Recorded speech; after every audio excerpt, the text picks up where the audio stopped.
Guys, today we will start with a new type which is called as rate measure. Now, what is this rate measure? Rate of change of one quantity with respect to time is called as rate measure. Okay, जैसे guys rate of change of volume मतलब dv by dt होगा, rate of change of area मतलब da by dt होगा, rate of change of height होगा तो dh by dt होगा. तो ऐसे कोई भी क्वांटिटी का जो rate of change होता है, तो so guys the rate of change is measured always with respect to time.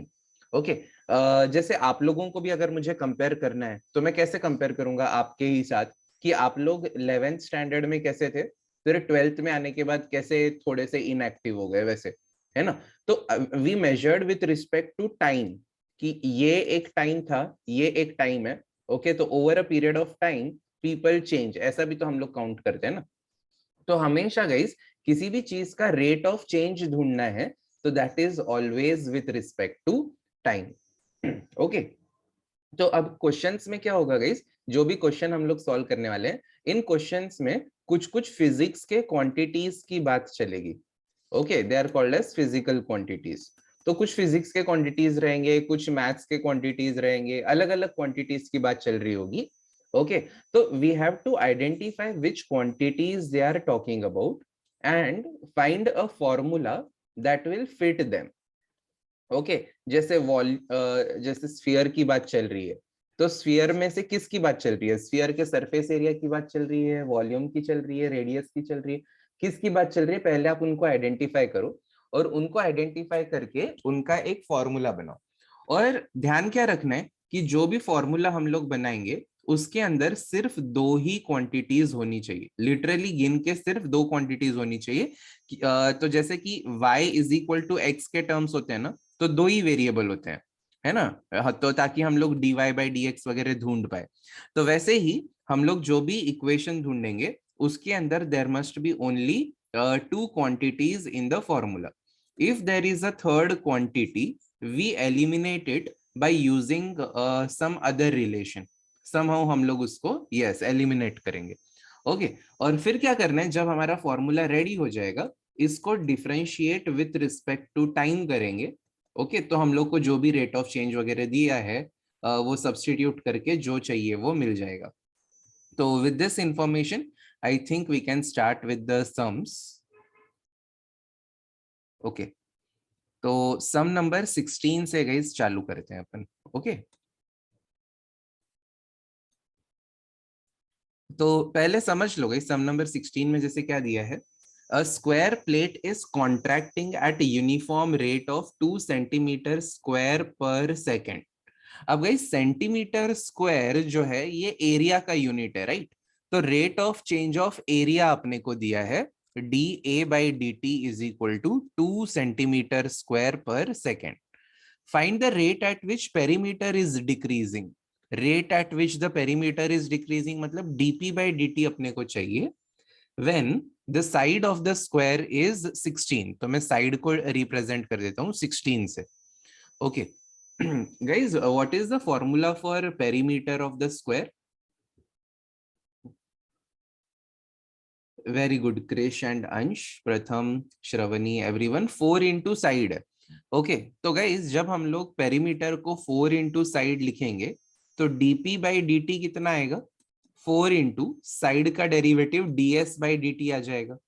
Okay तो गाइज यहाँ पे हो क्या रहा है, हम लोग को अगर dp बाई dt चाहिए तो ds बाई dt ढूंढना जरूरी है.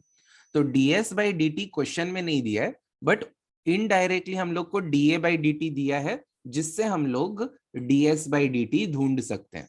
तो एरिया का फॉर्मूला है साइड स्क्वायर. एरिया का फॉर्मूला स्क्वायर के लिए साइड स्क्वायर है. तो यहाँ पे dA बाई dt कितना होगा? एक्स स्क्वायर का 2x होता है तो एस स्क्वायर का 2s ds बाई dt होगा. इसमें सारे वैल्यूज को सब्स्टिट्यूट कर दो. dA बाई dt 2 है, साइड का वैल्यू 16 है और ये ds बाई dt. तो यहां से ds बाई dt का वैल्यू 1 बाई 16 आ रहा है. तो इसमें अगर गाइस ds बाई dt को 1 बाई 16 डालेंगे तो हम लोग को dp बाई dt 1 बाई 4 मिल जाएगा. Okay, so everyone right it down, और इसमें अगर किसी को कोई प्रकार का डाउट है तो please please please ask, do not proceed with doubts.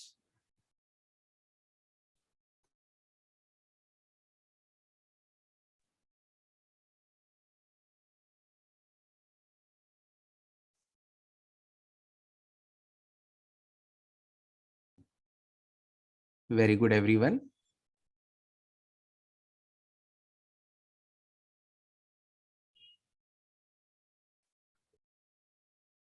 अभी आते हैं सम नंबर 17 पे.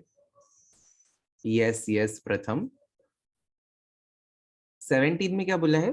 N edge of variable cube is increasing. Variable cube मतलब क्या? एक ऐसा क्यूब ना जिसका ऐसे साइज बढ़ रहा है, कम हो रहा है, ऐसा वेरिएबल क्यूब है. तो उसका एज जो है it is increasing at the rate of 3 centimetre per second. तो साइड है इसीलिए ds बाई डी टी अपन लिख देते हैं 3 है. How fast is the volume increasing, यानी कि dv बाई डी टी कितना होगा ऐसा पूछा है. when the edge is, s का वैल्यू 10 है. do it yourself guys. volume of cube is side cube.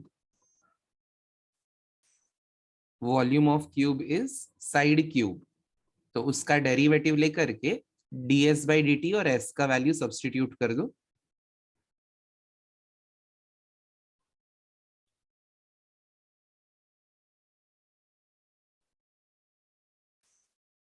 क्या आता है बताओ? Very good Ashi, Krish, Shravani, very good everyone. 900 right. तो v इज s क्यूब, तो dv by D t will be 3s² into ds by D t. s का value 10 है तो 10 स्क्वायर इज 100, 100 3 जा 300 into ds by D T भी 3 है. ओके तो ये भी 3 है, तो इसीलिए 900 will be the right answer.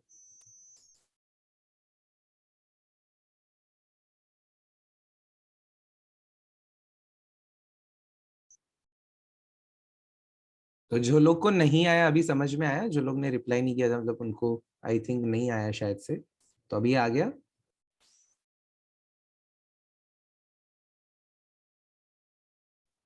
Okay very good everyone. Now let us solve sum number 18.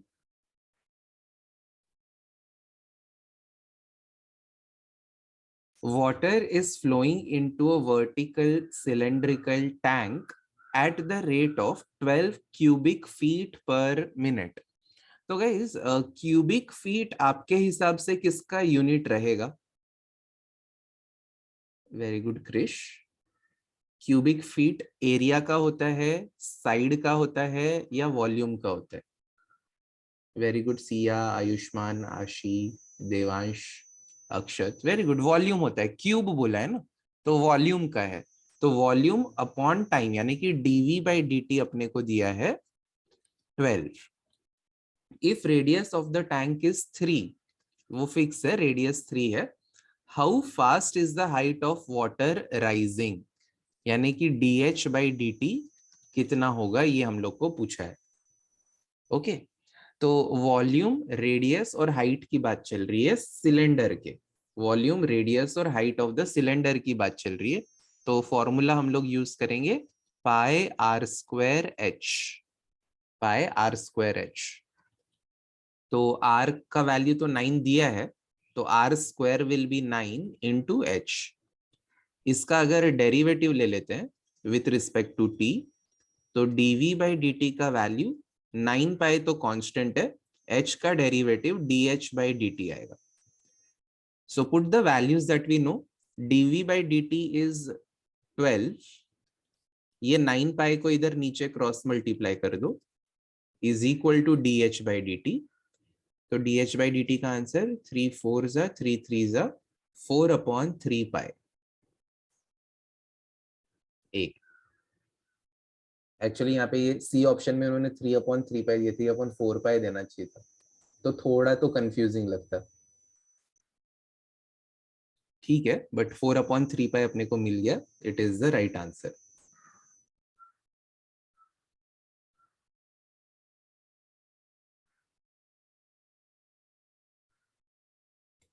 इसके बाद आते हैं गाइज सम नंबर 19 पे। 19 में बोले the edge of the cube is decreasing at the rate, edge of the cube यानी कि side of the cube is decreasing at the rate 0.04 centimetre per second. If edge of the cube is 10 at some point, guys, edge of the cube is 10, the rate of decrease of its surface area, तो surface area of the cube का formula कितना होगा? सोचो।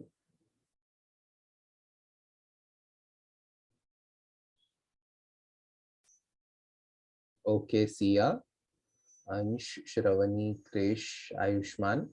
तो guys जो अपना ये cube होता है, क्यूब का एक सरफेस जो है ये स्क्वायर है, राइट? इसका एरिया साइड स्क्वायर होता है। तो ऐसे इसको कितने सरफेसेस हैं? टोटल 6 सरफेसेस हैं। तो 6 सरफेसेस का एरिया होगा 6 इंटू साइड स्क्वायर। और इसका डेरिवेटिव ले लेते हैं, d A by D T is equal to 6 to 12 s d s by D t, 12 into 10 into 0.04, तो 0.4 इंटू 12, 4.8 आ रहा है। डी चेक करोगे?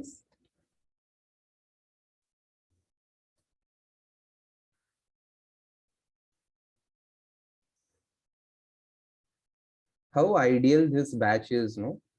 Today I'm very happy and proud of you all.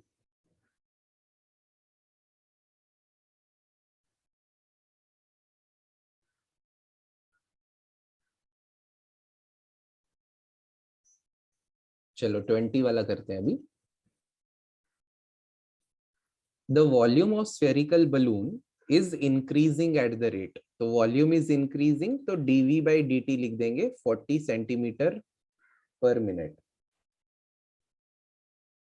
The rate of change of surface of the balloon at the instant, surface area की बात हो रही है, dA by dt, ये कितना होगा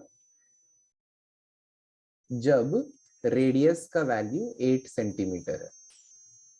ओके, तो आई थिंक यहाँ पे क्वेश्चन में ना कि यूनिट का प्रिंटिंग मिस्टेक हुआ होगा, है ना? आपको ऐसा लग रहा है कि क्वेश्चन में यूनिट का प्रिंटिंग मिस्टेक हुआ होगा?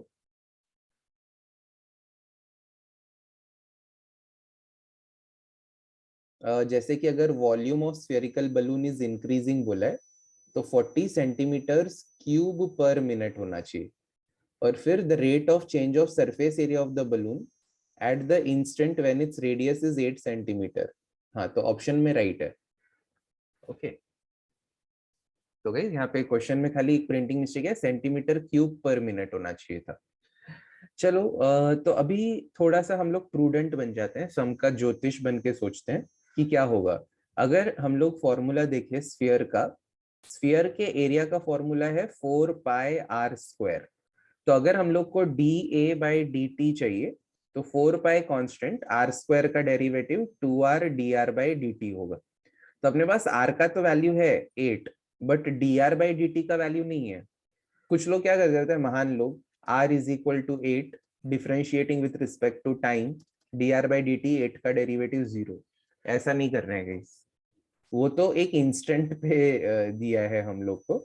तो क्या करेंगे, ये dv बाई डी टी को यूज करेंगे, जिससे हम लोग को dr बाई डी टी मिलेगा। ओके, तो वॉल्यूम का formula for sphere is 4/3 pi are square, sorry 4/3 pi r cube. इसका dv by D t will be equal to, guys r cube का जो डेरिवेटिव है उसमें 3 आने वाला है, तो नीचे वाले 3 के साथ कट हो जाएगा, तो I will not write only. तो 4 पाई 3 कट हो गया, r square d are by D t. Put the values, dv by D T is 40, और नीचे आ जाएगा 4 पाई आर का square is equal to d are by D t. 4 1 जा 4 10 जा, तो गाइज 2 5 जा 2 4 जा, ये कितना आ रहा है, 5/32 पाई आ रहा है, तो इधर पुट कर दो। 4 2 जा 8 पाई इंटू आर, आर का भी वैल्यू 8 है, और D R by D T का वैल्यू है 5/32 32 पाई, पाई पाई कैंसिल, 8 1 जा 8 4 जा, 4 1 जा 4 2 जा, 2 5 जा 10। गाइस मेरा आंसर 10 आ रहा है। आप लोग एक बार वेरीफाई करो, मैं भी वेरीफाई करता हूँ।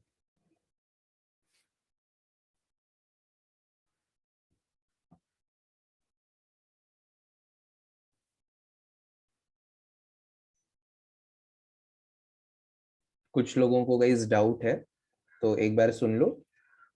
मैंने स्टार्ट किया था कि जैसे d A by D t बोला ना, तो I started with the area का formula 4 pi r²।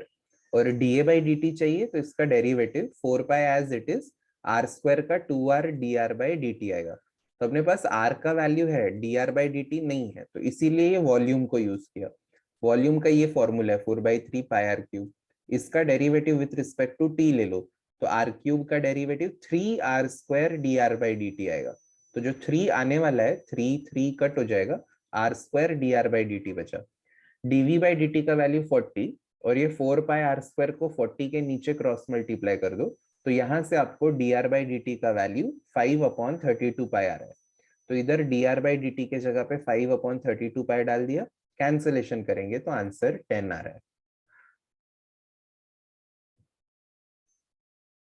Any doubt anyone in this sum number 20? Meanwhile 21 homework में ले लो गाइस, बहुत इजी है।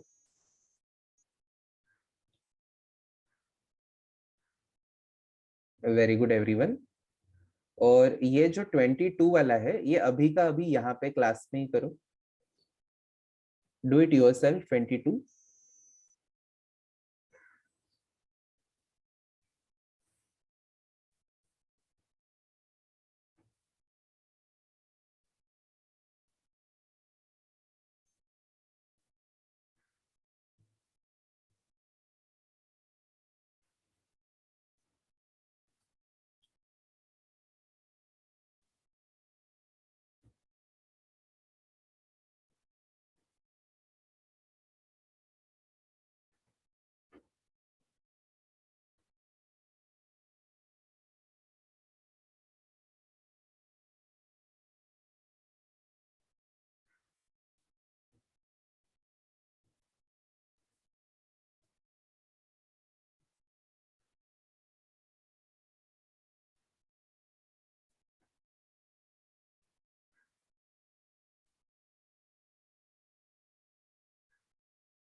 20 में कुछ लोगों को भी डाउट है। देखो यहाँ पे 20 में बोले volume of spherical balloon is increasing at the rate of 40 centimetre cube पर मिनट। तो डीवी बाई डी टी अपने को 40 दिया है, और पूछा है the rate of change of surface of the balloon. So surface यानी सरफेस एरिया, यानी D A by D T पूछा है जब रेडियस का वैल्यू 8 होगा। तो एरिया का फॉर्मूला 4 पाई r² है, हमें D A by D t चाहिए, तो इसका डेरिवेटिव लेंगे, तो 4 pi as it is r² का 2r dr by D T आ गया। But we don't have dr by D T, तो ये वॉल्यूम का फॉर्मूला यूज किया ताकि उससे हम लोग को dr बाई डी टी मिल जाए, और यहाँ से जो dr बाई डी टी मिल रहा है उसको यहाँ पे सब्सटीट्यूट किया।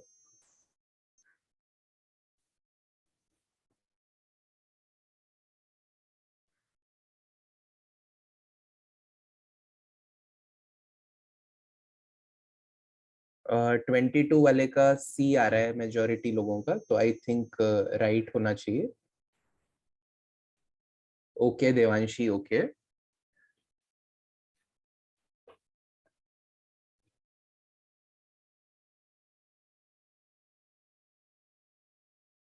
सो गाइस ये जो सम नंबर 23 है उसको मैं अलग पेज पे कॉपी करता हूँ, ये बहुत ही इंपॉर्टेंट सम है।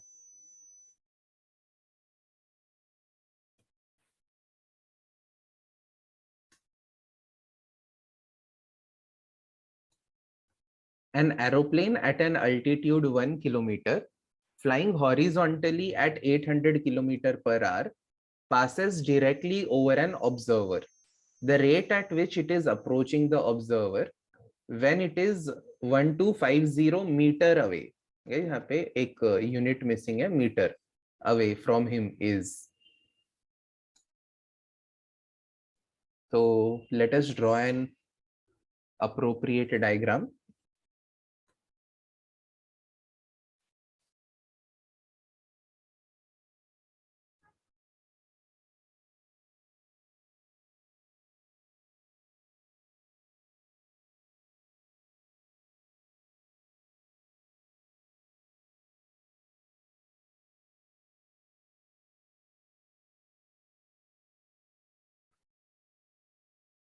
Yes yes Siya.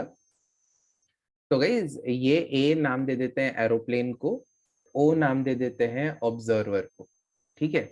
So aeroplane is at an altitude of 1 kilometre. तो गाइज एरोप्लेन जो है वो अल्टीट्यूड मतलब उसका हाइट जो है गाइज एरोप्लेन का वो 1 किलोमीटर है।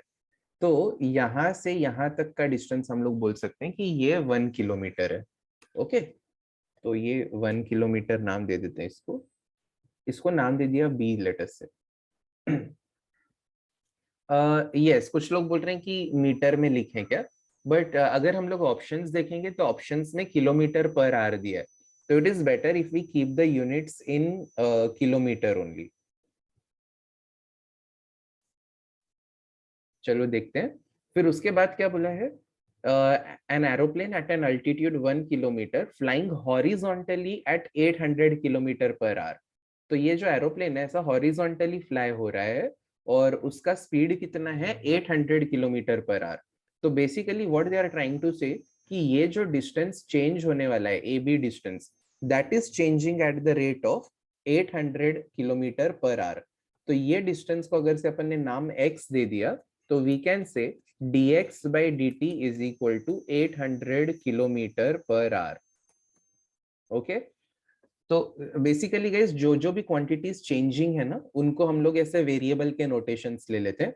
तो ये हाइट फिक्स है, ये चेंज नहीं हो रहा। एरोप्लेन इधर हो इधर हो इधर हो कोई भी पॉइंट पे हो, उसका जो वर्टिकल हाइट है ग्राउंड लेवल से वो 1 किलोमीटर ही है। बट जब ये एरोप्लेन इस साइड जाएगा तो वैसे ये ए बी डिस्टेंस छोटा छोटा छोटा होता जाएगा ना। एरोप्लेन इधर आया तो और कम हो गया, एरोप्लेन इधर आया तो और कम हो गया। तो ये डिस्टेंस x है और उसका स्पीड, ये जो हॉरिजॉन्टल स्पीड है, that is given to be dx by dt as 800 kilometre per our. हम लोग को फाइंड क्या करना है, the rate at which it is approaching the observer. तो ऑब्जर्वर को अपने पास आते हुए जो नजर आएगी वो इस लाइन से ना, एरोप्लेन एज ऑफ नो यहाँ पे है तो ऑब्जर्वर के तरफ आने का ये डायरेक्शन है। अगर एरोप्लेन यहाँ पे होता तो ऑब्जर्वर के तरफ आने का ये डायरेक्शन है, यहाँ पे होता तो ऑब्जर्वर पे आने का ये डायरेक्शन है। तो बेसिकली जैसे जैसे एरोप्लेन अपना पोजीशन चेंज करेगा वैसे वैसे ये डिस्टेंस ए ओ भी चेंज होगा। इसको अपन y बोलते हैं। तो क्वेश्चन में बेसिकली अपने को dy by dt पूछा है कि ये कितना होगा, the rate at which it is approaching the observer. ये एरोप्लेन डायरेक्टली अगर ऑब्जर्वर से कनेक्टेड है तो ऑब्जर्वर की तरफ किस रेट से आ रही है, when it is 1250 metres away from him. Okay, तो व्हेन इट इज 1250 मतलब कि ये डिस्टेंस दिया है कि जब 1250 यानी 1.25 मीटर होगा, ओके सॉरी 1.25 किलोमीटर होगा ये वाला डिस्टेंस, तब ये y का रेट ऑफ चेंज कितना है। ठीक है, तो let me explain this question one more time. There is an aeroplane which is flying horizontally at the speed of 800 kilometre per our. अगर इस डिस्टेंस को x लिया है तो dx by dt 800 kilometre per our है। Aeroplane ground level से 1 kilometre के दूरी पर है। इसमें अपन अज्यूम कर रहे हैं कि ऑब्जर्वर बहुत ही छोटा है, उसका हाइट अपन इग्नोर कर रहे हैं। ठीक है, आप ऐसा मत बोलना रे मतलब ऑब्जर्वर का हाइट 6 फीट है तो 1 किलोमीटर 6 फीट ऐसा काउंट नहीं करेंगे क्या? No, we are ignoring the height of observer. Okay, तो क्या बोले कि aeroplane is flying over the observer. तो एरोप्लेन इस साइड से इस साइड ऐसा फ्लाई हो रही है। Then the rate at which it is approaching the observer. तो aeroplane is approaching the observer at which path, through which path, through this path. Okay, इस तरह से। तो ये वाला डिस्टेंस किस रेट से चेंज हो रहा है ये हम लोग को ढूंढना है जब इसका डिस्टेंस 1.25 किलोमीटर है। ओके, तो यहाँ पे पहले तो हम लोग क्या कर लेते हैं, हमारे पास ये डिस्टेंस है, ये डिस्टेंस है तो ये भी होना बनता है। तो x को पहले हम लोग ढूंढ लेते हैं by Pythagoras theorem. x square plus 1 square should be equal to 1.25 the whole square. X square plus 1 square should be equal to 1.25 the whole square. So x square plus 1 is equal to, guys अभी 1.25 का square अगर आपको पता है तो बहुत ही अच्छी बात है। अगर नहीं पता तो 1.25 को 125 अपॉन 100 लिख सकते हैं। 1.25 को 125 अपॉन 100 25 से कट कर दो, 25 5 जा 25 4 जा, तो 1.25 एक्चुअल में कितना है, 5/4 है, तो इसको मैं 5/4 लिखता हूँ just for calculation purpose. So x square plus 1 is equal to 25/16. X square is equal to 25/16 minus 1.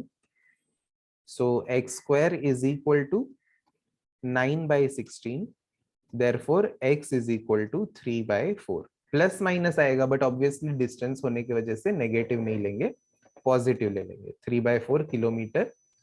और if you want 0.75, depends guys, अपन 3/4 ले या 0.75 ले, वो आगे अपने सॉल्विंग पे डिपेंड करेगा. अब हमें क्या करना है गाइस, हम लोग को dx/dt दिया है, dy/dt ढूंढना है. तो गाइस मैं एक फॉर्मूला लिखता हूँ, आप बताना कि एरोप्लेन कहीं पर भी हो ये फॉर्मूला वैलिड रहेगा क्या. X square plus 1 square is equal to y square. अब मान लो अगर एरोप्लेन यहां होता तो ये डिस्टेंस x होता और ये डिस्टेंस y होता, तो x square plus 1 square would have been y square at that point of time also. Okay, तो this formula is basically always true. इसका अगर हम लोग डेरिवेटिव ले लेते हैं, एक्स स्क्वायर का आएगा 2x dx/dt, 1 का 0, वाई स्क्वायर का 2y dy/dt. एंड आप लोग अब बाकी के वैल्यूज पुट करो guys and tell me the answer कितना आना चाहिए. एंड ए जो ऑप्शन है, A option is not 400, it is 480. 480, 360, 120 and 240 ऐसे ऑप्शन है.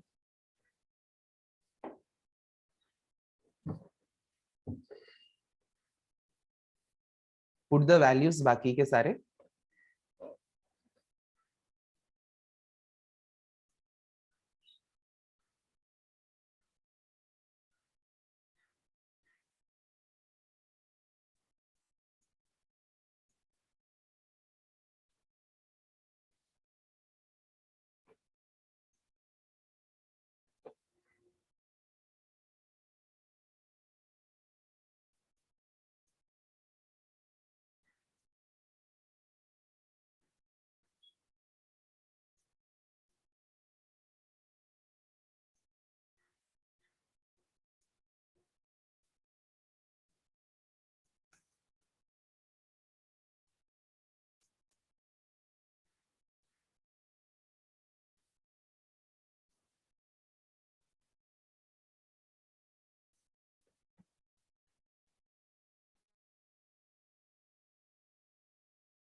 करेक्ट, वेरी गुड एवरीवन,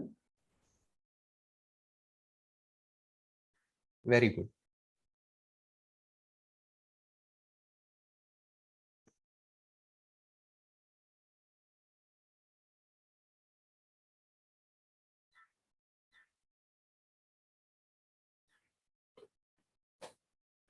चलो,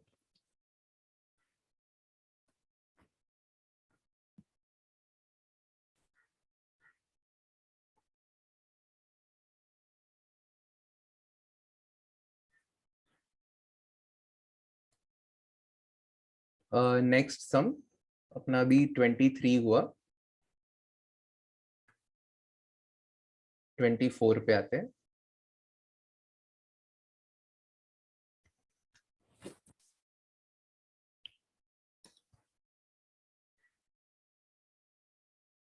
A cone has depth of 15 centimeter and a base of 6 centimeter radius. Water is poured in the rate of 16 by 5 cc per minute.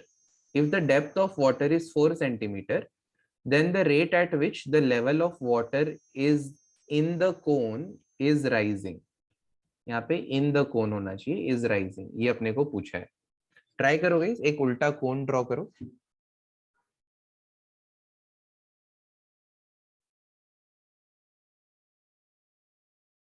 Draw करो एक उल्टा कोन, फिर जितना height है जो भी दिया है वो डिस्प्ले करो वहां पे.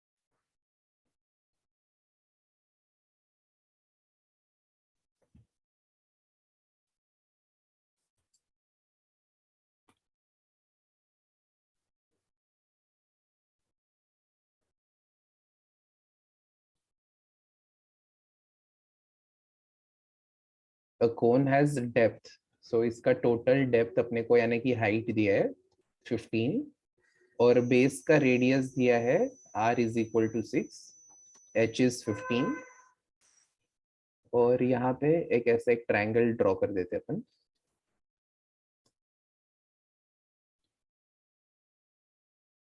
और ये एंगल को टेम्पररीली थीटा बोलते हैं, ठीक है।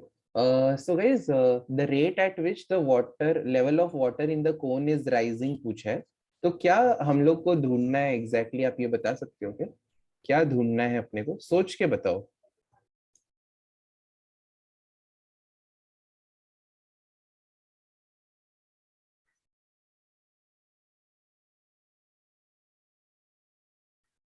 डीवी बाई डी टी ढूंढना है, डीएच बाई डी टी ढूंढना है या हाइट ढूंढना है? डीएच बाई डी टी ढूंढना है, right, very good everyone, we have to find d h by D T. तो यहाँ पे water is poured at the rate of 16 pi by 5 cc per minute, तो ये किसका रेट ऑफ चेंज दिया है? Tell me just the quantity, don't type the entire thing. किसका rate of change दिया है? वी का, वॉल्यूम का, very good all of you. तो वॉल्यूम का जो फॉर्मूला है वो होता है कोन के लिए 1/3 pi are square H. As of now in this entire equation can you all tell me how many variables are there in the entire equation? Very good, Krish Mehta and everyone. Three are there. Three कैसे?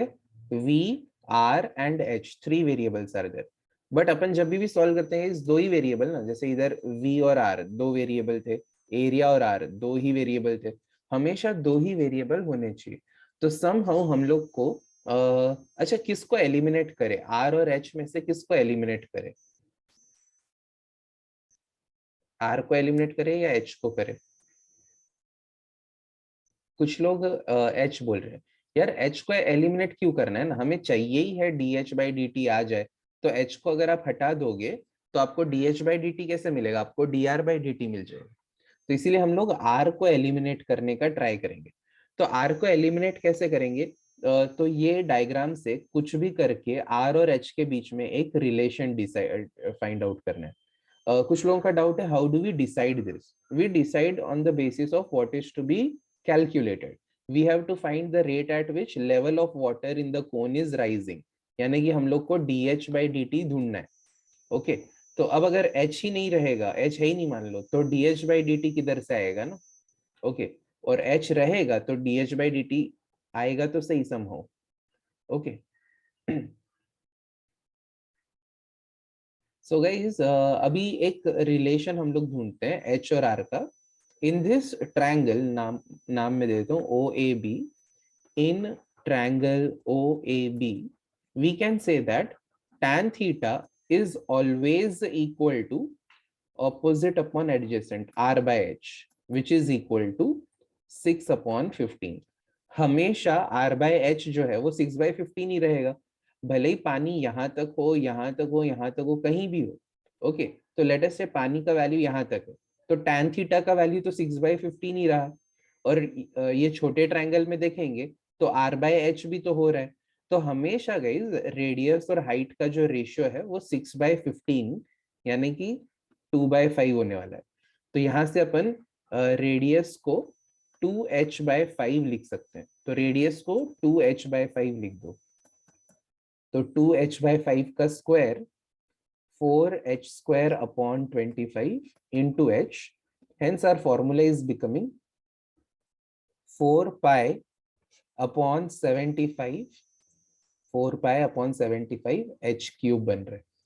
अब इसका guys derivative ले लो और जो जो values दिए हैं वो सब्स्टिट्यूट करो। Take derivative of this equation and put the values that are given in the question.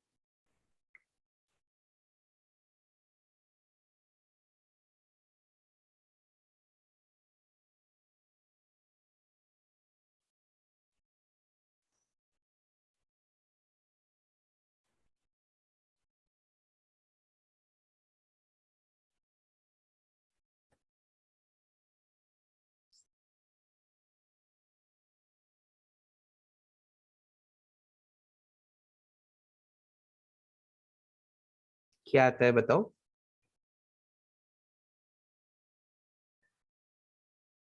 और हाँ गाइज, जब क्या पूछा है, if the depth of water is 4, मतलब जब हाइट 4 है ना, तब हम लोग को dH/dt ढूंढना है। नहीं तो आप लोग ना h का वैल्यू 15 डालने जाओगे तो 15 तो फुल होने पे। अपने को पूछा है find the rate at which level of water in the cone is rising when the depth of water is 4।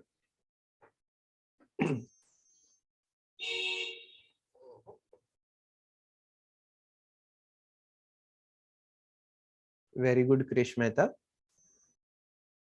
Very good Shamika, Jitesh, Isha, Ansh, Shravani and Tanishka. 5/4 is the right answer. dv/dt is equal to 4 pi/75 h cube का 3h square dh/dt. So 3 ones are 3, 25s are 4 pi upon 25.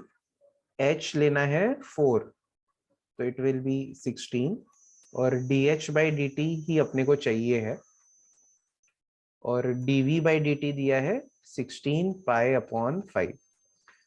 So we can do the cancellation. 16 pi and 16 pi getting cancelled. 5 ones are 5 5s are. तो 5 ऊपर cross multiply होगा और 4 नीचे, तो 5/4 is the value of dH/dt.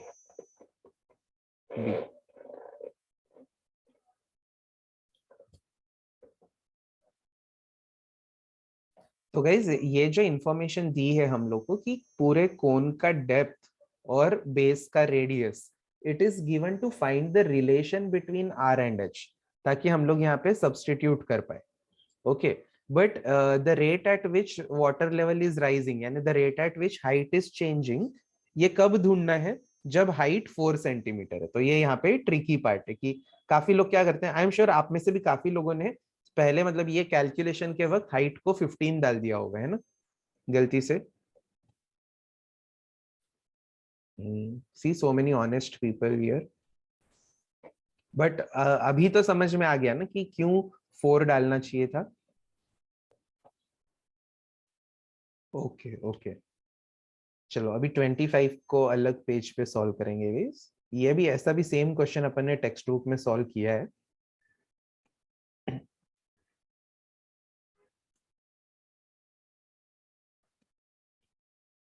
A ladder of length 20 feet rests against a smooth vertical wall. The lower end, which is on the smooth horizontal floor, is moving away from the wall at the rate of 4 feet per second. If the lower end is 12 feet away from the wall, then the rate at which upper end move is। तो इसके लिए guys एक diagram draw कर देते हैं।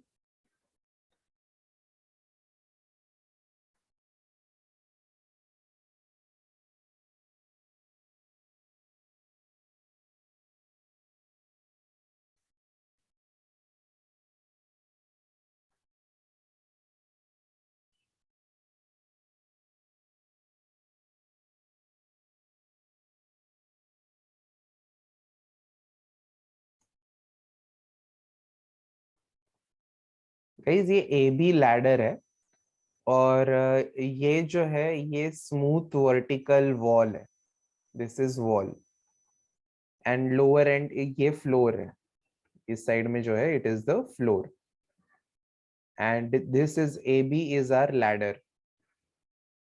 Ladder का length दिया है 20 फीट, तो ये ए बी 20 फीट है। फिर क्या बोला है, a ladder of 20 feet rests against a smooth vertical wall, तो ये वर्टिकल वॉल के अगेंस्ट एक लैडर को रेस्ट किया है। The lower end is on the horizontal floor. अब फिर बोला है कि लोअर, ये जो लोअर एंड है, it is moving away from the wall, तो जब ये वाला end away from the wall जाएगा तो तब ये एंड नीचे आएगा ना। ओके, तो फिर क्या बोला है, lower end is moving at the rate of 4 feet पर सेकेंड। तो गाइस ये डिस्टेंस चेंज होने वाला है, इसको x बोल देते हैं, ये y बोल देते हैं, ठीक है। तो lower end is moving at the rate of 4 feet पर second, so we will say dx/dt is equal to 4. If lower end is 12 feet away from the wall, if lower end is 12 feet away, ये wall है तो यहाँ से ये 12 feet away है, okay, then the rate at which upper end moves is, upper end A, तो ये जब चेंज होगा तो y चेंज होगा, यानी dy बाई डी टी अपने को पूछा है, ठीक है।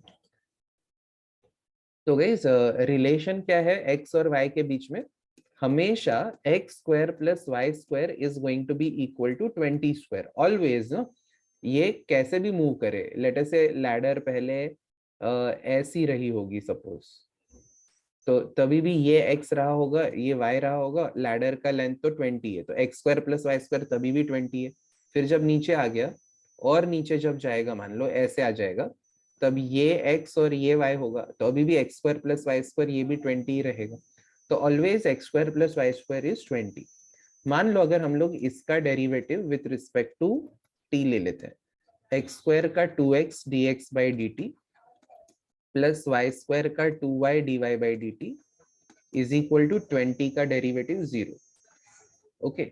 हम लोग को dy बाई डी टी चाहिए, तो 2y dy by D T is equal to minus 2x dx by D t, 2 को कट कर दो दोनों साइड से, तो dy बाई डी टी का जो वैल्यू है it is minus x upon Y into D X by D T आ रहा है, ओके गाइस। तो अब अपने पास x का वैल्यू 12 फीट है, y का वैल्यू नहीं है, और dx बाई डी टी है, मतलब x का वैल्यू है, dx बाई डी टी है, y का वैल्यू नहीं है। तो at a particular instant of time जब ये 12 फीट है, तब हम लोग y कितना होगा ढूंढ लेंगे। तो x square plus y square is equal to 20 square है ना, तो x square is 12, y square अपने को ढूंढना है, तो y square is equal to 20 square is 400 minus 144।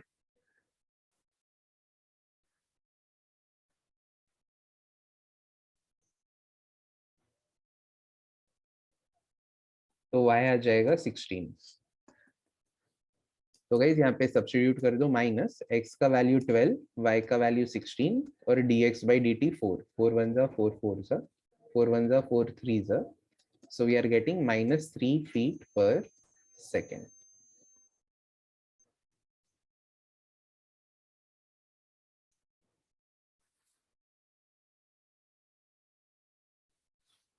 C guys, अब आप देखना यहाँ पे दो ऑप्शन है, -3 भी है, +3 भी है। तो अगर क्वेश्चन के wordings the rate at which the upper and is moving ऐसा ही दिया है, तो -3 करेंगे।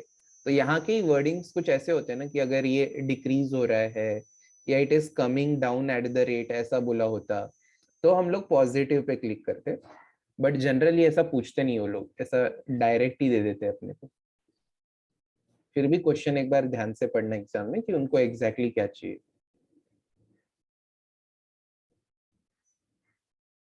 कौन सा अंश?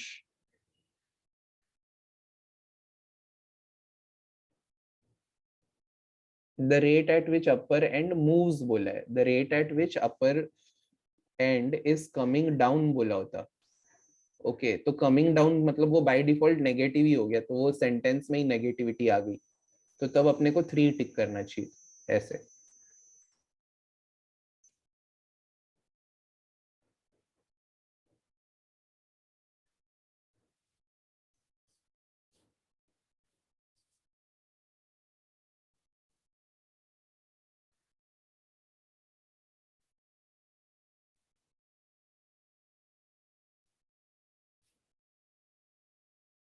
Guys, any other doubt in this सम?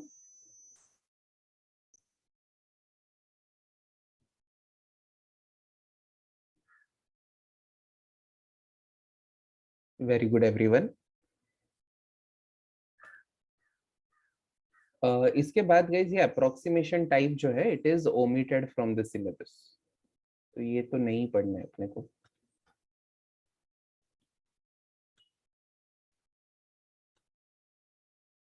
ये नहीं पढ़ना है।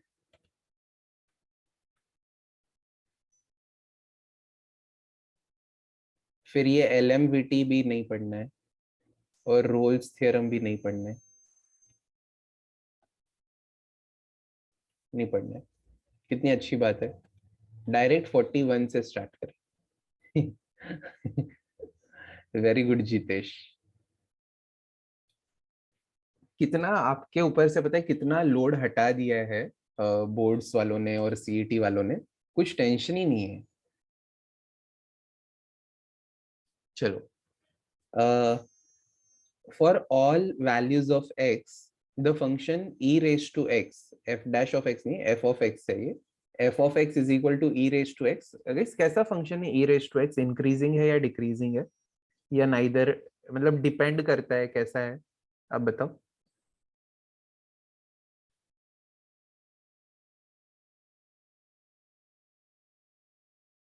इंक्रीजिंग का कंडीशन क्या है कि if the derivative of the function is positive for all values of x, then we say that the function is increasing, and if f dash of x is less than 0, then we say that the function is decreasing.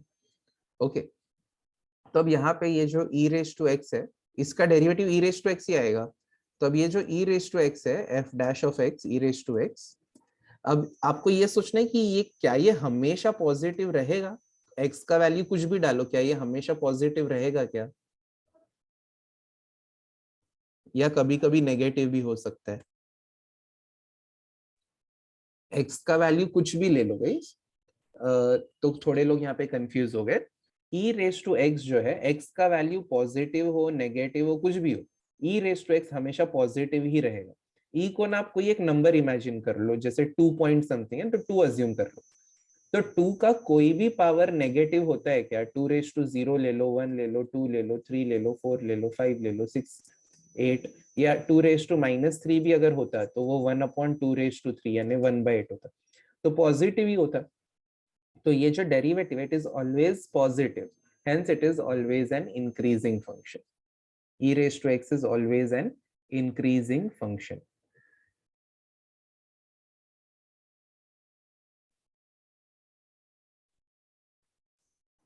अब जैसे कि I will also share its graph with you, यहाँ पे देखना e raise to x का graph. अब देखना कभी भी ग्राफ नीचे आ ही नहीं रहा, बढ़ी रहा है बढ़ी रहा है बढ़ी रहा है, it's always increasing increasing. x का वैल्यू नेगेटिव भी है ना यहाँ पे, जैसे अगर मैं आपको जूम करके बताऊं तो आप देखना हमेशा ऊपर ही आ रहा है, हमेशा ऊपर आ रहा है, हमेशा ऊपर आ रहा है, कभी नीचे नहीं जा रहा, it's always always always increasing.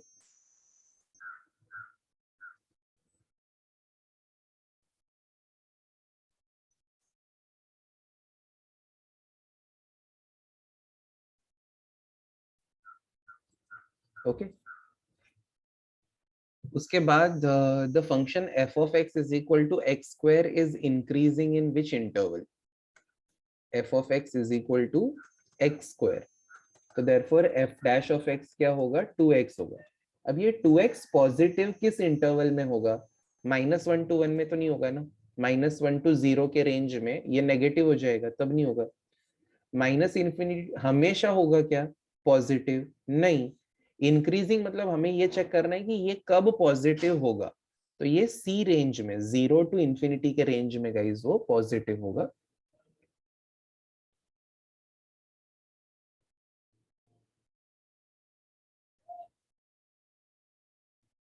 Okay, उसके बाद आते हैं गाइस 43 सम पे, sum number 43, the function f of x is decreasing in which interval, ऐसा बोला है। तो f of x अपना है 2x³ -9x² plus 12x plus 2 होना चाहिए। फिर भी मैं एक बार वेरीफाई कर लेता हूँ, वहां पे x का टर्म प्रिंट नहीं हुआ है ना,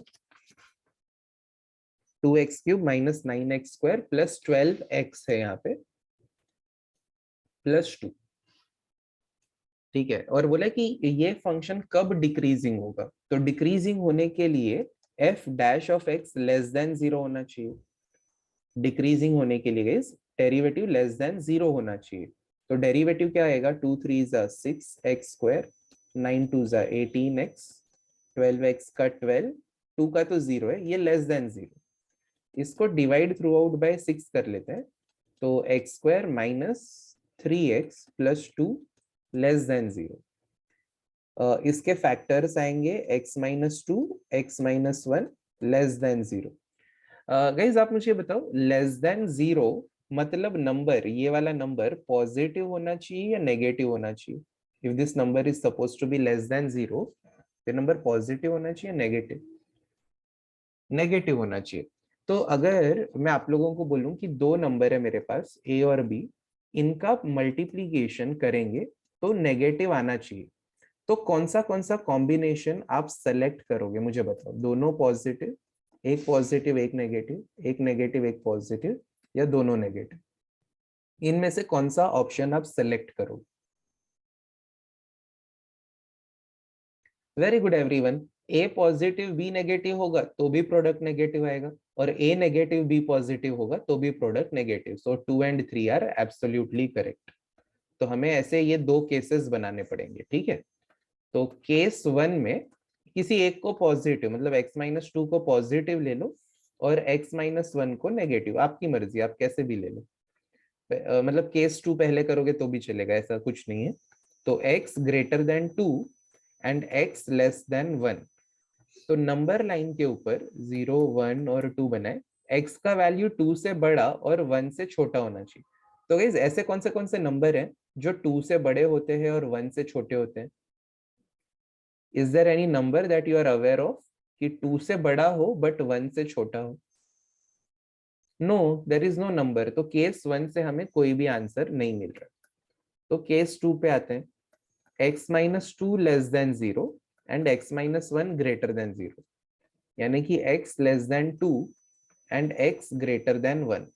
फिर से नंबर लाइन 0, 1, 2। x का वैल्यू 2 से छोटा होना चाहिए और x का वैल्यू 1 से बड़ा होना चाहिए। So the numbers lying between 1 to 2 will satisfy the both the conditions. The numbers lying between 1 to 2 will satisfy both the conditions. Okay, तो अब 1, 2 है। अब गाइज जब भी इंक्रीजिंग बोला जाता है ना, तो बाय डिफॉल्ट वो स्ट्रिक्टली इंक्रीजिंग या स्ट्रिक्टली डिक्रीजिंग की बात कर रहे होते हैं। तो स्ट्रिक्टली डिक्रीजिंग की अगर हम लोग बात करें तो प्योरली लेस देन 0 ही होना चाहिए, लेस देन इक्वल टू नहीं चलेगा। अगर x का वैल्यू 1 या 2 हो जाएगा तो ये प्रोडक्ट 0 हो जाएगा ना अपना, that we don't want. Okay, तो इसीलिए the correct answer is 1, 2 in round bracket.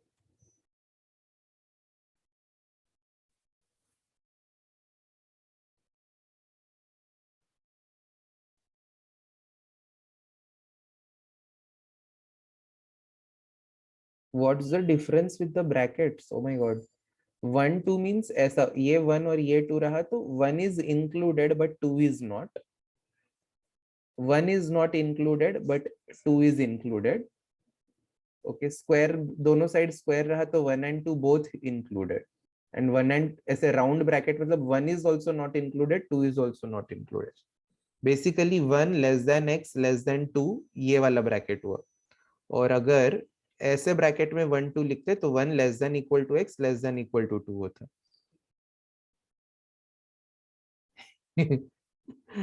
Very good Devansh and Jitesh.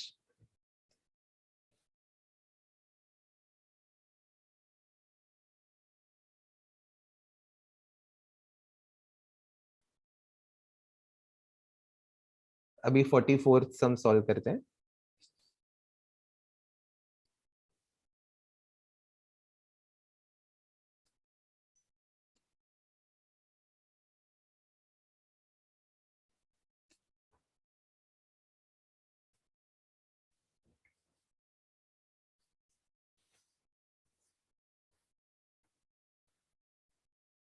आप लोग गई तब तक डेरिवेटिव ढूंढो अगले वाले सम का, जो फंक्शन दिया है x upon x square plus 1, उसका डेरिवेटिव ढूंढो।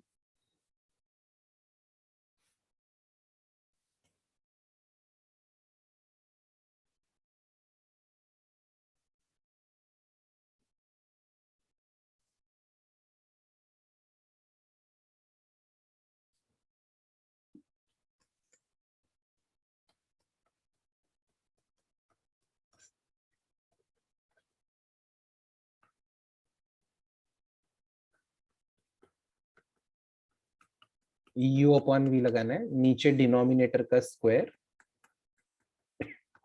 एक बार denominator as it is, x का derivative 1 minus x as it is, x square का derivative 2x, open the brackets, x square plus 1 into 1 is x square plus 1 minus 2x square divided by x square plus 1 the whole square. So it is 1 minus x square upon x square plus 1 the whole square. तो guys अभी हम लोग को ये function कैसा चाहिए, decreasing चाहिए. तो अगर डिक्रीजिंग चाहिए तो f dash of x less than 0 होना चाहिए, यानी कि 1 minus x square upon x square plus 1 the whole square, ये लेस देन 0 होना चाहिए.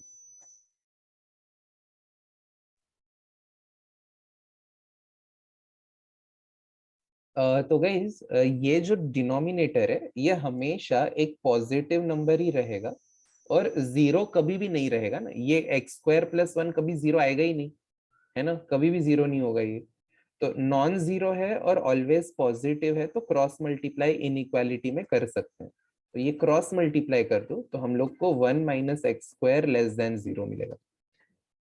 So if 1 minus x square is less than 0, it means 1 is less than x square.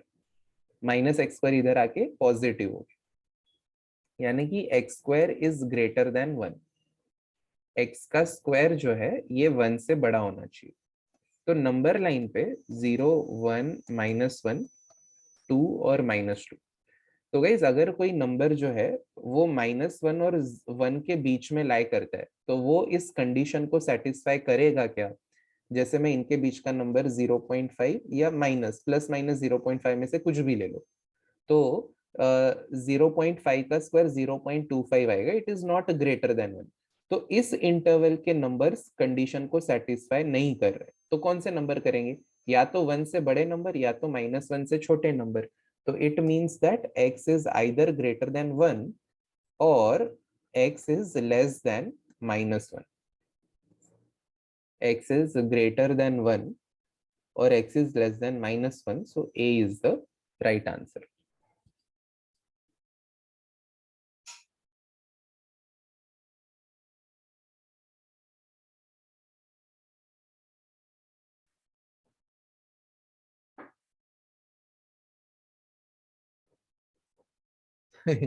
Yes, Ansh.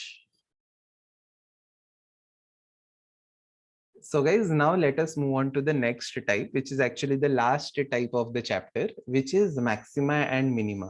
I'm almost sure majority of you might be remembering the steps also. Okay, but just a quick recap. पहले क्या करना है, कभी कभी ना y is equal to x के terms में equation दिया होता है. तो दिया है तो बहुत ही अच्छी बात है. हम लोग क्या करेंगे, dy बाई डी एक्स ढूंढेंगे, d square Y by D x square ढूंढेंगे. मतलब जो भी इक्वेशन दिया है वाई एक्स के टर्म्स में, उसका D Y by D X और D square Y by D x square ढूंढेंगे.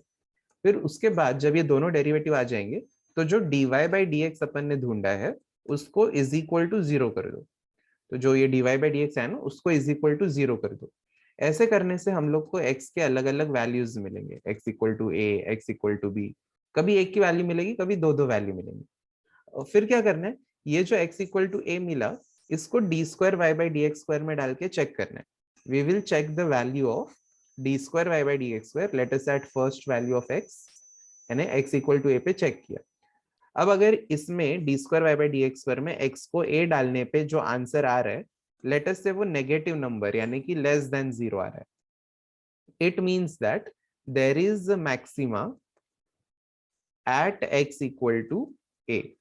एंड अगर D square Y by D x square के आंसर में x के जगह पे b डाला और उसका आंसर पॉजिटिव आ गया greater than 0, it means there is minima at x equal to b. और वो मैक्सिमम या मिनिमम वैल्यू जब आपको ढूंढनी है तब हम लोग क्या करेंगे, ये x इक्वल टू a या x इक्वल टू b को y के इक्वेशन में सब्स्टिट्यूट कर देंगे. ओके, तो ये जो नंबर आते हैं नेगेटिव या पॉजिटिव, इनका खाली हम लोगों को साइन देखने से मतलब है, पॉजिटिव या नेगेटिव. इनका जो नंबर आएगा ना, that is very much insignificant. We will not use that number. हमें x इक्वल टू a डालने पे खाली नेगेटिव आ रहा है या पॉजिटिव आ रहा है, इतना ही चेक करने के लिए चाहिए बस. बाकी का तो पूरा आंसर जो रहेगा ये x इक्वल टू ए एक आंसर रहेगा, और x को a या b जो भी है y के इक्वेशन में डालो, तो दैट इज द मैक्सिमम और मिनिमम वैल्यू. ओके, तो let us see this in more detail in the next sum.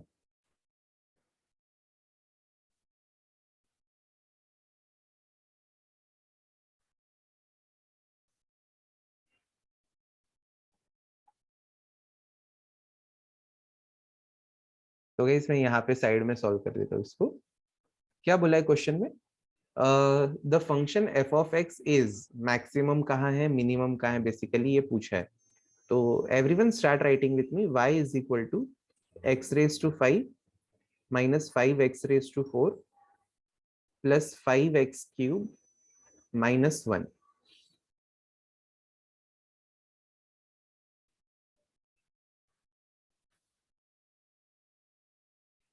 इसका गाइज डेरिवेटिव क्या होगा? dy by D x, 5x raise to 4 minus 20x cube plus 15x square और 1 का 0. फिर d square Y by D x square ढूंढना है. That will be 20x cube minus 60x square plus 30x. Now we will put dy by dx is equal to 0. अपने steps follow कर रहे हैं guys अपन. तो dy by dx है ये वाला इक्वेशन, इसको इक्वल टू 0 करना है.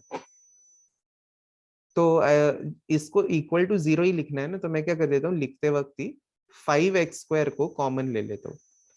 तो अंदर क्या लिखना पड़ेगा? x square minus 4x plus 3 equal to 0. यानी कि x इज 0 एक आ जाएगा और x square minus 4x plus 3 equal to 0 आएगा. यानी कि x इज इक्वल टू 0 और x minus 3 x minus 1 equal to 0. यानी कि x इक्वल टू 3 और x इक्वल टू 1 आएगा. अब गाइस ध्यान से सुनो, हम लोग को x के तीन वैल्यूज मिले, 0, 1 और 3. अगर D square Y by D x square में x को 0 डाला तो d square Y by D x square का आंसर नेगेटिव आ रहा है या पॉजिटिव आ रहा है? अगर इसमें x को 0 डाला तो आंसर नेगेटिव आ रहा है या पॉजिटिव आ रहा है? Neither negative nor positive, we are getting 0. तो there is neither maxima nor minima at x equal to 0. x equal to 1 पे चेक करते हैं क्योंकि ये इजी है. x इक्वल टू 1 पे, तो x इक्वल टू 1 पे 20 plus 30 will become 50. 50 minus 60 is minus 10. तो इस पे नेगेटिव आ रहा है. तो अगर x इक्वल टू 1 पे नेगेटिव आ रहा है मतलब मैक्सिमा होगा या मिनिमा होगा? मैक्सिमा होगा. तो गाइस अपने सिलेबस में ऐसे क्वेश्चंस आते हैं जब किसी एक पॉइंट पे मैक्सिमा है तो दूसरे पॉइंट पे मिनिमा होगा. तो 1 पे मैक्सिमा और 3 पे मिनिमा. 1 इधर ए में उल्टा दिया है. ओके, बी और सी चेक करो. neither maximum nor minimum at x equal to 0. C seems to be the right answer, no guys?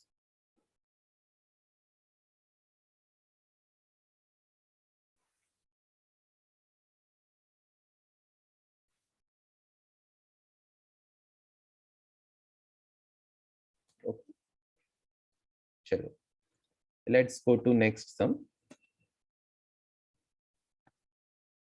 The maximum value of sin theta plus cos theta is, तो इसको y is equal to ले लेते हैं sin theta plus cos theta. इसका dy by d theta, अभी dy by dx मत लिखना guys, theta के टर्म्स में है तो dy by d theta, sin theta का cos theta का minus sin theta. D square Y by D theta square, cos theta का minus sine theta, sine theta का कॉस थीटा. लिखो यहां तक.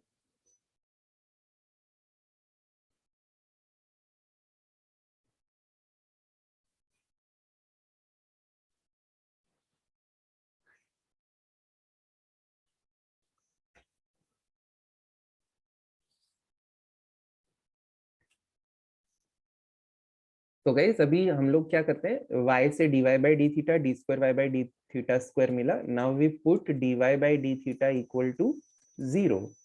सो cos theta minus sine theta is 0.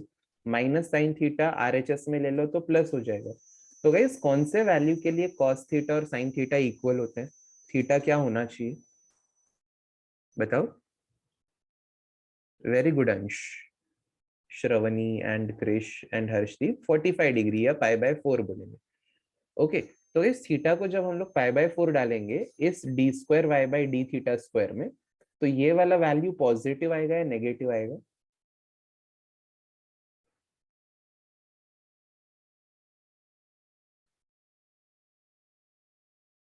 Very good everyone, negative आएगा। तो negative आएगा तो theta equal to pi by 4 पे मैक्सिमा है या मिनिमा है? मैक्सिमा है।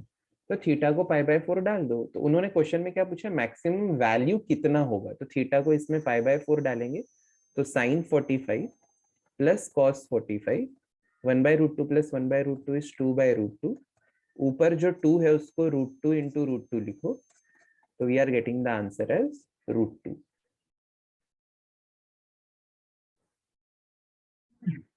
तो वो 0 to π/2 सिर्फ ऐसे रेफरेंस रेंज दिया है बस? नहीं, एक्चुअली अगर आप अब आपको ट्रिग्नोमेट्रिक इक्वेशंस याद होगा तो sine theta equal to cos theta जो है वो और भी वैल्यूज के लिए सेटिस्फाई होता है ना, जैसे कि 225 डिग्री है। ओके, तो उसका कॉस और साइन दोनों -1/√2 आता है ना? तो तो इसी रेंज में देखना है। ओके। हाँ, अपने को उन्होंने 0 to 90 के रेंज में पूछा है। Okay sir.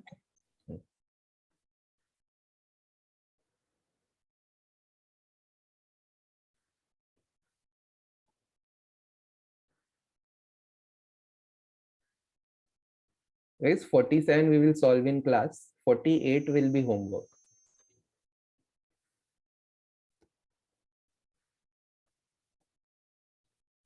सो गाइस यहाँ पे y is equal to x log x दिया है, तो अपना पहला स्टेप है dy बाई डी एक्स ढूंढ लेना। तो dy by D x first function as it is log x का derivative, log x as it is x का derivative, x x cancel, hence dy by D x is 1 plus log x। तो therefore d square Y by D x square क्या होगा, 1 का तो 0 है, log x का 1 by x. Normally उसके बाद हम लोग क्या करते हैं, we put dy by D x equal to 0। तो dy बाई डी एक्स यानी कि 1 प्लस लॉग एक्स है, ये 0 होना चाहिए।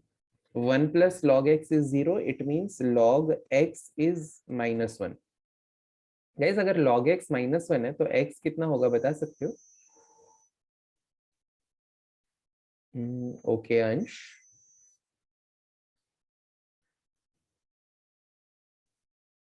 ओके प्रथम, क्रिश, ईशा, धीर, शमिका, श्रवणी, ये लोग क्या है? देखो काफी अच्छा पॉइंट है यहाँ पे। आपको याद होगा कि अगर log of a to the base b equal to x है, तो जब ये log हटेगा तो ये बेस वाला नंबर इधर इसके नंबर के चरणों में आ जाएगा, तो a is equal to b raise to x हो जाएगा। तो यहाँ पे बेस में यानी चरणों में क्या है आप बता सकते हो? 0 है, 1 है, 2 है, 10 है, e है, राइट? सबको पता है e है। तो जब ये log हटेगा तो ये e इस नंबर की चरणों में आ जाएगा, यानी e रेज टू -1 बोल सकते हैं या 1/e बोल सकते हैं। तो अब काफी लोग एकदम सुपर एक्साइटेड है कि यार आ गया 1/e। ओके, और इसमें x को 1/e डालेंगे तो e का ये e आ जाएगा इसका आंसर, यानी कि क्या है, x there is minima, there is minima at x equal to 1/e, और मिनिमा देखते हैं 1/e देखते हैं और c को टिक कर देते हैं। आंसर रॉन्ग हो जाएगा। क्यों रॉन्ग हो जाएगा? उन्होंने मिनिमम वैल्यू बोला है, मिनिमा कहाँ पे है या minimum value at the point ऐसा नहीं बोला है। मिनिमा है x इक्वल टू 1/e पे, और वो वैल्यू मिनिमम वैल्यू ढूंढने के लिए हमें क्या करना पड़ेगा, ये जो y is equal to x log x है, इसमें x के जगह पे 1/e डालना पड़ेगा। ओके, सो 1/e, log 1/e को log 1 माइनस log e लिख दो। log 1 is always 0 and log e is 1. 0 minus 1 is -1. -1 into 1/e is -1/e. तो क्या हुआ, minimum value is -1/e। D is the right answer. बहुत ही अच्छा क्वेश्चन है, मतलब पूछने का जो मेथड है ना इनका, बहुत अच्छा है ये।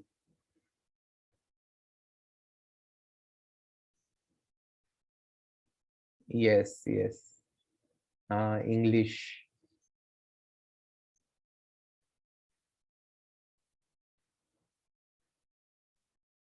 इसमें किसी को कोई doubt guys, literally any doubt anyone?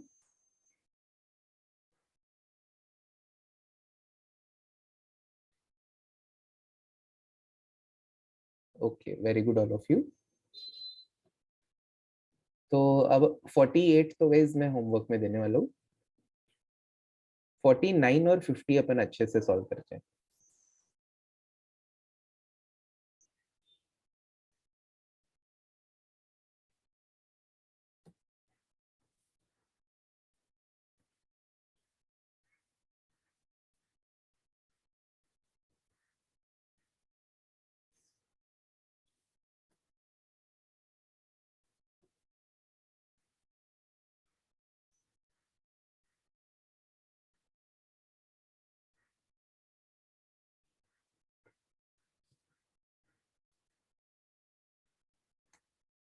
So guys ये सब में क्या बोले हम लोग को, in a right circular cylinder,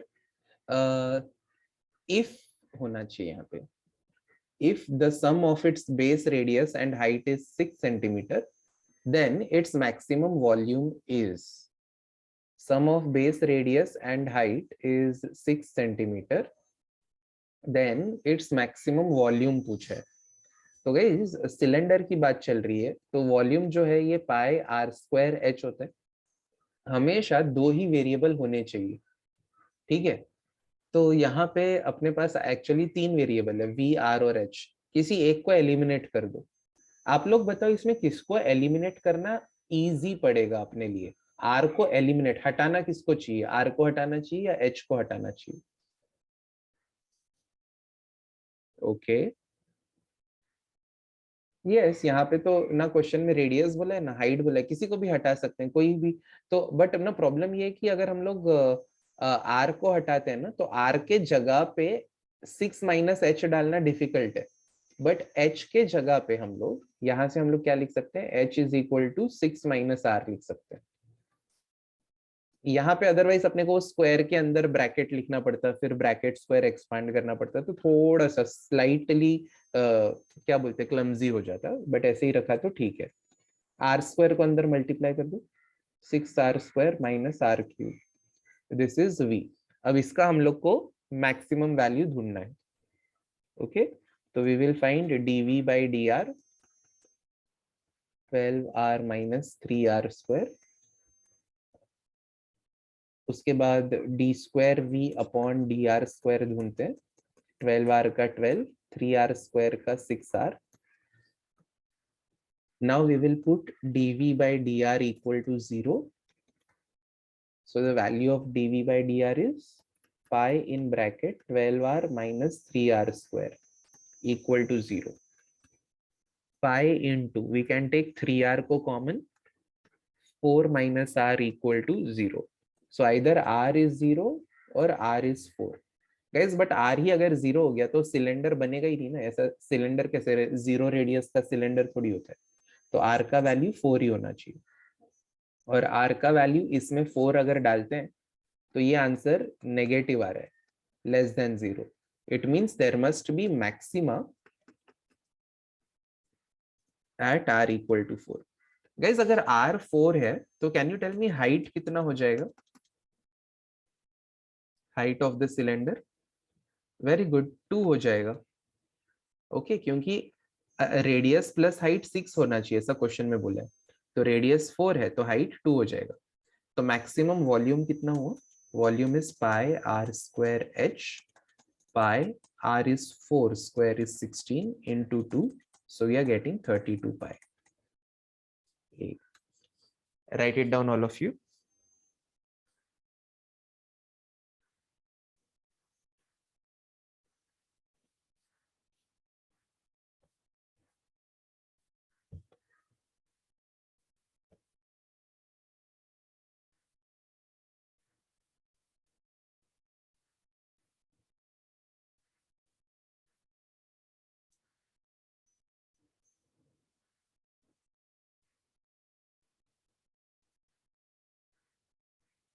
Very good, everyone. And now the last sum.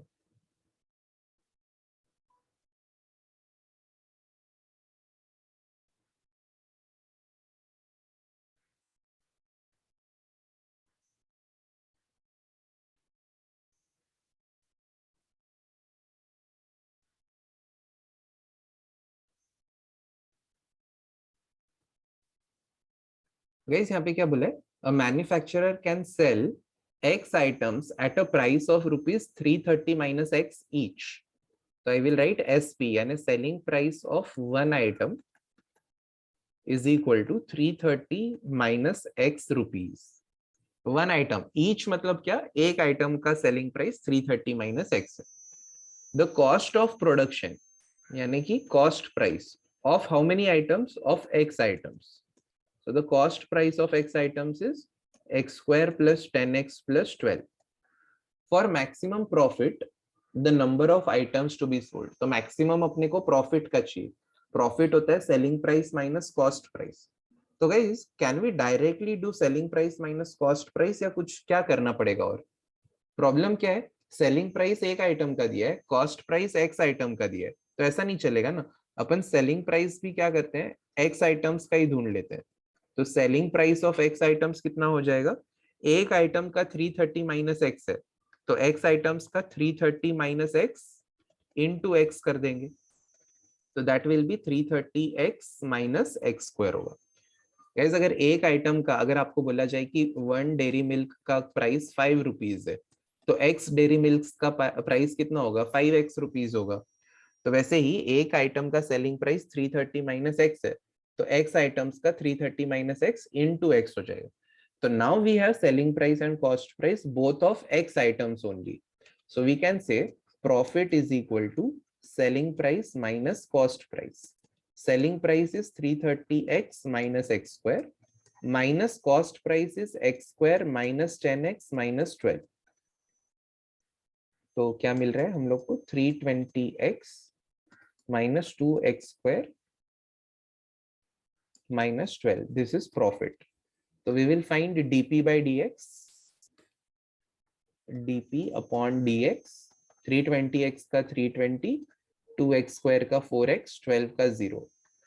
D square p upon d x square का वैल्यू 320 का 0, 4x का 4. Now we will put dp by dx equal to 0. So dp by dx का value है 320 minus 4x is equal to 0. 320 is equal to 4x, x is equal to 80 आ गया. अगर D square p by D x square में x को 80 डालते हैं तो भी ये -4 यानी लेस देन 0 ही रहेगा. It means there is profit का maxima at x equal to 80. Hence B is the right answer.